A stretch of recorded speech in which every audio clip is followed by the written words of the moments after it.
Hello and welcome to another Royal Reviewer channel episode, and today I'm going to be talking about what happens to Prince Edward now that the Duke of Edinburgh, Prince Philip, has passed away with regard to styles and titles. So it has been announced previously at the marriage of Edward and Sophie that he would be in line to receive the Dukedom of Edinburgh and all other of Prince Philip's titles that he holds. People might be asking the question, why isn't Prince Edward, the Earl of Wessex, known as the Duke of Edinburgh now? And that is because he doesn't have those titles yet. Because Prince Charles is the eldest son, he is the heir to Prince Philip's titles. That includes the Dukedom of Edinburgh. So right now, Prince Charles is actually the Duke of Edinburgh and all the other titles that Prince Philip holds.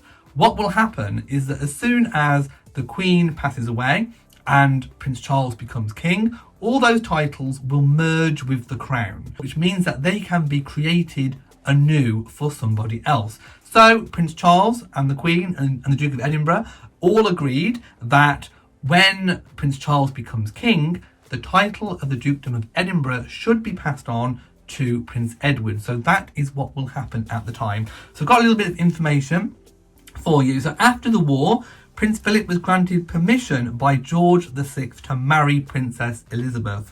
Before the official announcement of their engagement in July of 1947, he abandoned his Greek and Danish titles and styles and became a naturalised British subject and adopted his maternal grandparents' surname of Mountbatten. He married Princess Elizabeth on the 20th of November 1947, and the day before his wedding he was granted the style His Royal Highness and created the Duke of Edinburgh, Earl of Merioneth and Baron Greenwich by King George VI.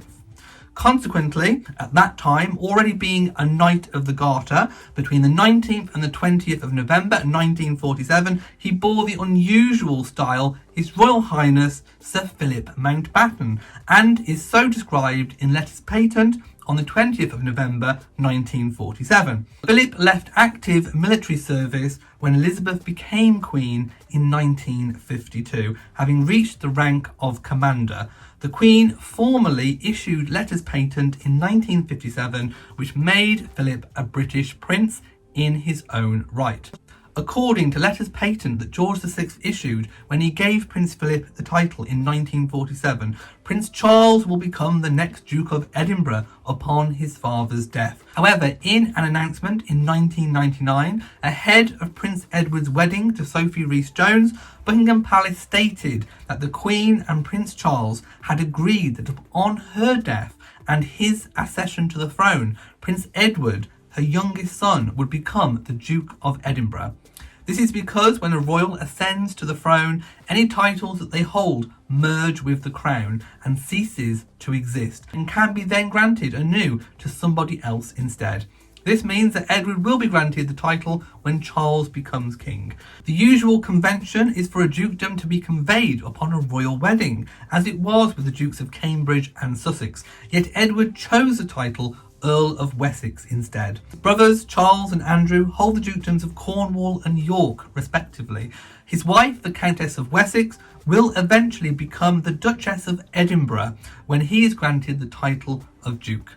Of course, this is rather fitting because Edward worked alongside his father on the Duke of Edinburgh award scheme and was a trustee and chairman of the International Duke of Edinburgh Award, and will no doubt be keen to continue his work. It has also been speculated that Edward's son, James Viscount Severn, would inherit the title after him, and this is likely because under British law, the heir to your title, if you have one, is your eldest son.